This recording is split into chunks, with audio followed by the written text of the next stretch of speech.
जय माँ इंद्राक्षी, जय अम्बे। इंद्राक्षी धाम में सभी साधकों का हम हार्दिक स्वागत करते हैं। आइए इस अंक में हम चर्चा करते हैं कि चतुर्मास में हम ऐसा क्या विशेष करें जिससे कि हमारे जीवन में परिवर्तन हो। हम ऐसा क्या विशेष करें जिससे कि जो कार्य हमारे रुक रहे हैं, जिन कष्टों से हम परेशान हैं, उन कष्टों को हम कैसे दूर कर सकें। चतुर्मास वास्तव में भक्ति भाव में के 4 महीने होते हैं। इन महीनों में जो विशेष रूप से अपनी भक्ति को कर जाए, विशेष कुछ उपायों को कर जाए, वास्तव में उसके जीवन में बड़ा बदलाव आता है। क्या क्या करना होता है, सारी जानकारी इस अंक में। आइए पहले आज का हम पंचांग देखें। 23 जुलाई सन 2026, दिन बृहस्पतिवार, संवत 2083, आषाढ़ मास, शुक्ल पक्ष, तिथि आज नवमी है, नक्षत्र विशाखा, राहु काल 1:30 से 3, दिशा शूल दक्षिण दिशा। अब देखो, सबसे पहली बात तो आपको ये बताएं, एकादशी 25 जुलाई की है और ये 25 जुलाई की जो एकादशी है ये अपने आप में बहुत खास है। इसे हम हरि शयनी एकादशी, पद्मा एकादशी, देव शयनी एकादशी के नाम से जानते हैं और इसी एकादशी से चतुर्मास प्रारंभ हो जाता है। जैसे कि आपको हमने पिछले अंक में भी बताया था कि साधु हों, सन्यासी हों, तप तितिक्षा वाले हों, कि एक प्राचीन समय में, जिस समय इतने संसाधन नहीं थे, मार्ग भी इतने अच्छे नहीं बने होते थे, उस वक्त में जब बरसातें होती थी तो मार्ग अवरुद्ध हो जाते थे, रास्ते रुक जाते थे। उस हिसाब को देखते हुए 4 महीने ऐसे नियत किए गए थे कि इन 4 महीनों में घोर तप किया जाता था, विशेष प्रकार की तपस्याएं, पूजाएं की जाती थी। और इसी एकादशी से प्रारंभ होकर के कार्तिक मास की देव उठनी एकादशी तक ये चतुर्मास का समय रहता है। ऐसी मान्यता है कि भगवान श्री हरि क्षीर सागर में जाकर के शेषनाग की सैया पर विश्राम करते हैं और जब देव उठनी एकादशी आती है उस समय जागो देवा, उठो देवा, इस प्रकार के कुछ मंगल वचन करते हुए, मंगल गान करते हुए देवताओं को उठाने की परंपरा रही है। ये 4 महीने अति महत्वपूर्ण है। यदि आपके जीवन में भी आपको लगता हो कि नाना भांति के संकट हैं, नाना भांति की ऐसी विकृतियां हैं, दिक्कतें आपके जीवन को तंग कर रही हैं, आपको क्या करना चाहिए? सबसे पहली बात, जो आपकी उपास्या हैं, जिस भगवती की आप साधना उपासना करते हैं या जिस स्वरूप से भी आप जुड़े हैं, जिनकी भी आप साधना उपासना करते हैं, मिसाल के तौर पर आप शंकर जी की साधना करते हैं, कृष्ण जी की करते हैं, आप राम जी की करते हैं, भगवती के अनन्य आप भक्त हैं, जिनकी भी आप साधना उपासना करते हैं, उनके किसी विशिष्ट मंत्र को आप किसी से ले लें, किसी गुरु जी से ले लें, किसी पंडित जी से ले लें, मंदिर में जाकर के किसी से ले लें, घर के किसी बड़े से ले लें। एक तो हुई लेने वाली बात। और यदि ऐसा नहीं हो तो किसी भी अपने इष्ट मंत्र को या किसी विशेष स्तोत्र को किसी दूसरे के हाथ से लिखवा करके उस मंत्र की साधना हमें चतुर्मास में करनी चाहिए। अब तीसरे नंबर की बात आती है, यदि आपने गुरु मंत्र आपको प्राप्त है और जो गुरु मंत्र आपको प्राप्त है, आपका मन बहुत अच्छे से अपने गुरु मंत्र में लगता है। अब गुरु मंत्र किसी देवी देवता से संबंधित होना चाहिए। ये मैं सनातन धर्म के हिसाब से बात कर रहा हूँ। आज तो ऐसे बहुत लोग मिलेंगे जिन्होंने अपने ही नाम से गुरु मंत्र बना लिया है, केवल अपनी ही साधना को मुख्य रूप से शिष्यों के सामने प्रस्तुत किया जाता। अपनी अपनी परंपराएं हैं, क्या कहा जा सकता है। लेकिन वास्तव में सत्य सनातन धर्म में जो गुरु होते हैं वो ऐसा मंत्र आपको प्रदत्त करते हैं, प्रदान करते हैं, जो मंत्र तो गुरु देते हैं लेकिन वो किसी न किसी हमारे भगवान से जुड़ा होता है, किसी देवी देवता से जुड़ा होता है। आपको गुरु शिव मंत्र दे सकते हैं, आपको शिव से जोड़ देते हैं। आपको गुरु राम मंत्र दे सकते हैं, आपको राम से जोड़ देते हैं।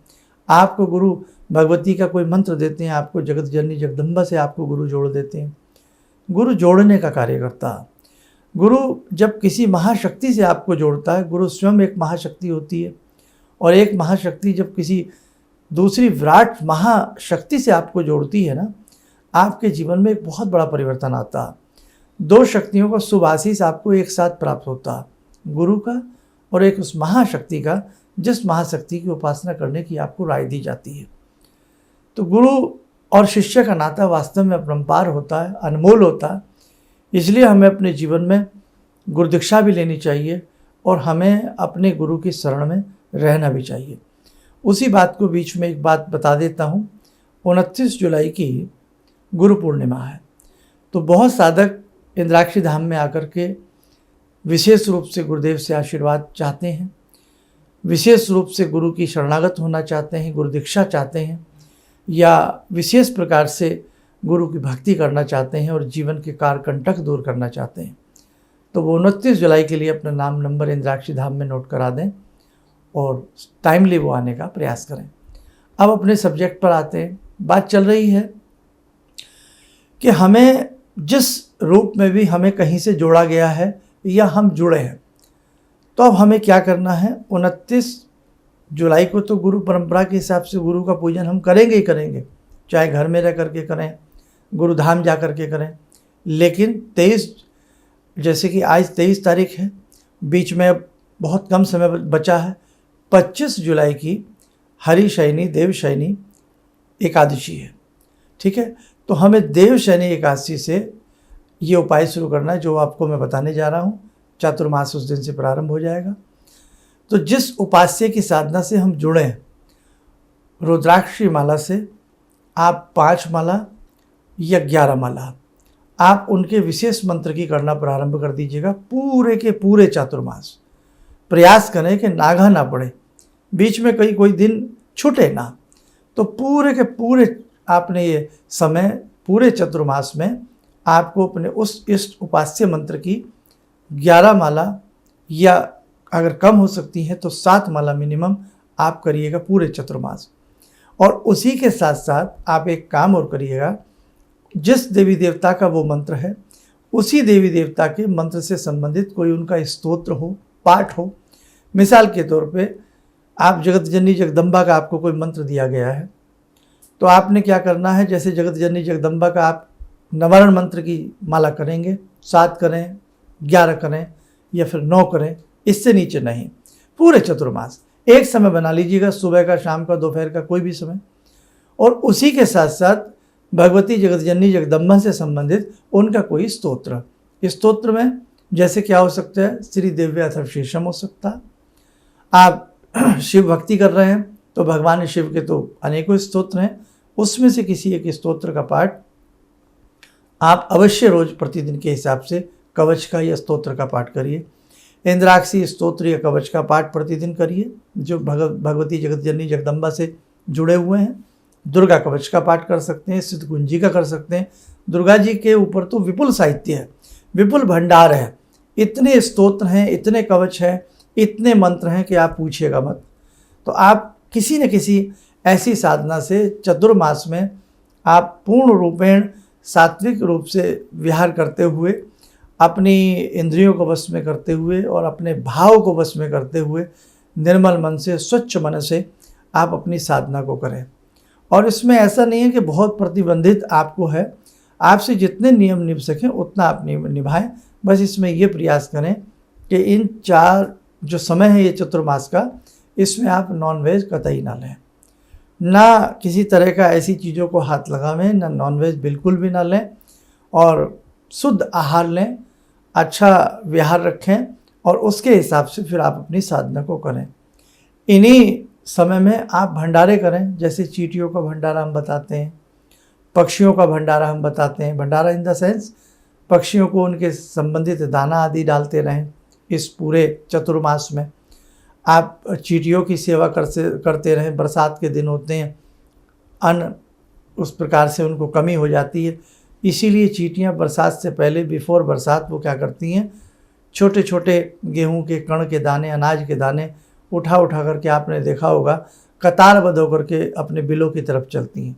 यानी कि उन्हें भी मौसम का अनुमान होता है।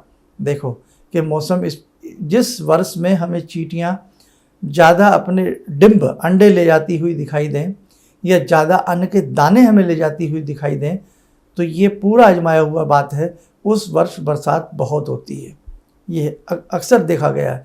जिस वर्ष में दादुर, मेंढक तालाब के आसपास निकल कर के बहुत ज़्यादा टर की आवाज़ करते हैं, तो उस वर्ष भी बरसात बहुत होती है।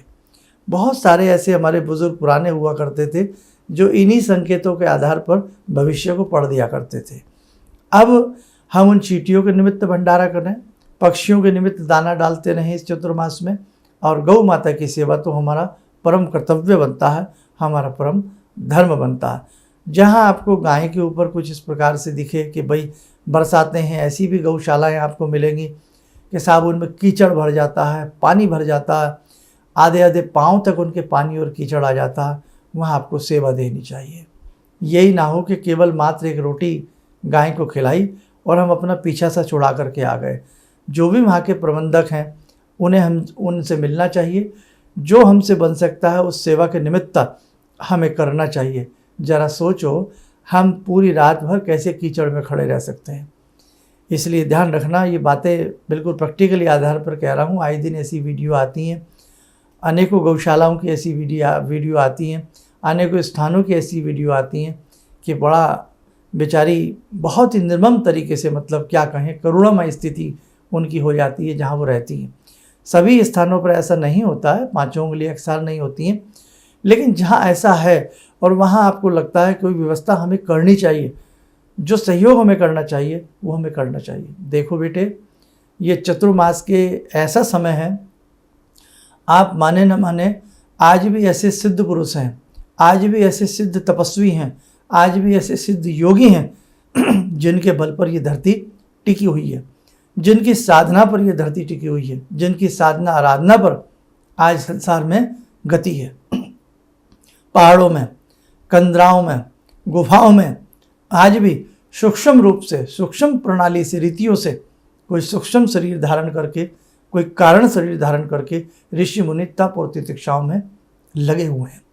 तो ऐसी स्थिति में जब चतुर्मास आता है तो भाव, पूजा, भक्ति, तप, तितिक्षा पूरे विश्व में बढ़ जाती है, जहाँ जहाँ इस प्रकार के तपस्वी और मनीषी रहते हैं। तो ऐसी बेला में, ऐसे समय में, ऐसे संधि में यदि आप भी अपनी साधना को चाहे छोटे से ही रूप में करते हो, चाहे लघु रूप में करते हो, कोई सेवा का कार्य करते हो, गौ माता की सेवा का कार्य करते हो, पक्षी की सेवा का कार्य करते हो, पशुओं की सेवा का कार्य करते हो, तो और साथ में अपनी तप करते हो, जप करते हो, आप ध्यान रखना, ये चतुर्मास आपके जीवन को बदल जाएगा। ये चतुर्मास आपके जीवन में खुशियाँ भर देगा। ये चतुर्मास आपको वो कुछ दे करके चला जाएगा जिसकी शायद ने आपने कल्पना भी न की हो। तो कहने का भाव, ये जो समय है, ये जो समय बेला आ रही है, ये बहुत कीमती बेला है। आपसे कुछ भी ज़्यादा ना आता हो तो जो भी आप साधना आराधना अपने दैनिक जीवन में प्रतिदिन करते आ रहे हैं, कई बार आलस्य भी आ जाता है, प्रमाद आ जाता है। हम 1 घंटा पूजा करते हैं, हम ऐसी भी स्थिति में आ जाते हैं, हम अपनी पूजा को मात्र 5 मिनट करने लगते हैं, मात्र केवल धूप बत्ती जलाई, केवल हमने दीप जलाया, मात्र आरती भर कर करके हम रह जाते हैं। तो आप ध्यान रखना, जिस साधना आराधना को आप लंबे वर्षों से करते आ रहे हैं, इस चतुर्मास में उस साधना आराधना को ही केवल बढ़ा दीजिए। जिन स्तोत्रों को आप पढ़ते थे और आपने छोड़ दिए हैं, जिन किताबों को आप पढ़ते थे धार्मिक, आपने छोड़ दिया है स्वाध्याय करना, जिस मंत्र को आप पढ़ते थे और आपने छोड़ दिए हैं, आप विमुख से हो गए हैं, तो विमुख मत होइएगा। आप उन मंत्रों के सम्मुख जाइए, उन इष्ट मंत्रों को दोबारा से पढ़िए, उस साधना को दोबारा से चालू करिए, उस आराधना को दोबारा से प्रारंभ करिए। ये चतुर्मास का समय बदलाव का समय है। भारत ही एक ऐसा देश है जहाँ पर इस प्रकार के आपको पूजा मिलती है, पद्धति मिलती है, भक्ति मिलती है, जहाँ आपको गंगा मिलती है, जहाँ आपको गौ मिलती है। भारत ही एक ऐसा देश है जिसमें समस्त मौसम आपको प्राप्त होते हैं। विदेशों में जाइए, कहीं ठंडी ठंडी पड़ती रहती है 4-4, 6-6 महीने, कहीं बरसातें रुकने का नाम नहीं लेती हैं, है ना, कहीं गर्मी इतनी होती है। लेकिन हमारे यहाँ हमें गर्मी का भी आनंद मिलता है, इसीलिए हमारे यहाँ ऋतुओं की बहुत प्रधानता है। तो ये जो बरसात की ऋतु है ना, और इसके बाद जब शरद ऋतु आती है, शरद ऋतु का आगमन होता है, तो इसलिए जीवन में कुछ नया परिवर्तन आता है। तो आप चाहते हैं कि आपके जीवन में बदलाव आए, आप चाहते हैं कि आपके जीवन में बहुत कुछ अच्छा होने लगे, तो जो आज हमने समझाया है इसे अंतर्मन से समझने का प्रयास करना। कुछ भी ना आपसे आवे तो जितना आपको करना आता था ना, उतना ही आप मन लगा करके करने लगना, आपके जीवन में 110% आपको बदलाव की स्थिति ज़रूर नजर आएगी। आइए, समय हो चला है आज की ध्यान साधना का। चतुर्मास की हमने बात की है, जुड़ते हैं भगवान श्री हरि से। ओम करारविंदे न पदारविंदम मुखारविंदे विनिवेशयन्तं वटस्य पत्रस्य पुटे शयनं बालामुकुन्दं मनसा स्मरामि, बालामुकुन्दं मनसा स्मरामि। कस्तूरीतिलकं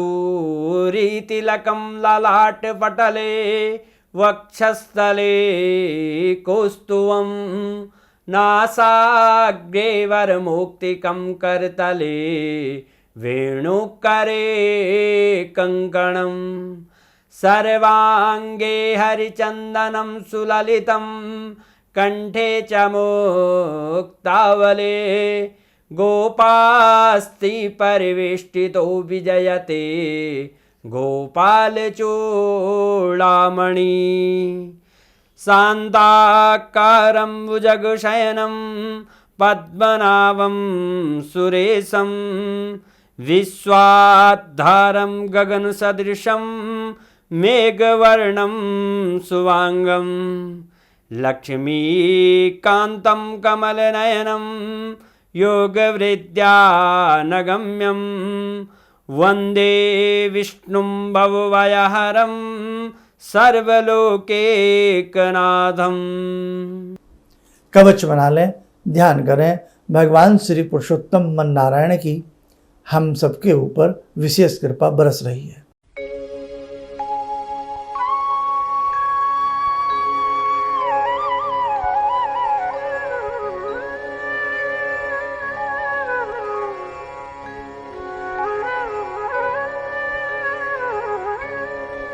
ओम बोलते हुए नेत्र खोल लें, सामान्य हो जाए। और एक संदेश जैसे कि बार बार दिया जा रहा है, 29 जुलाई की गुरु पूर्णिमा है।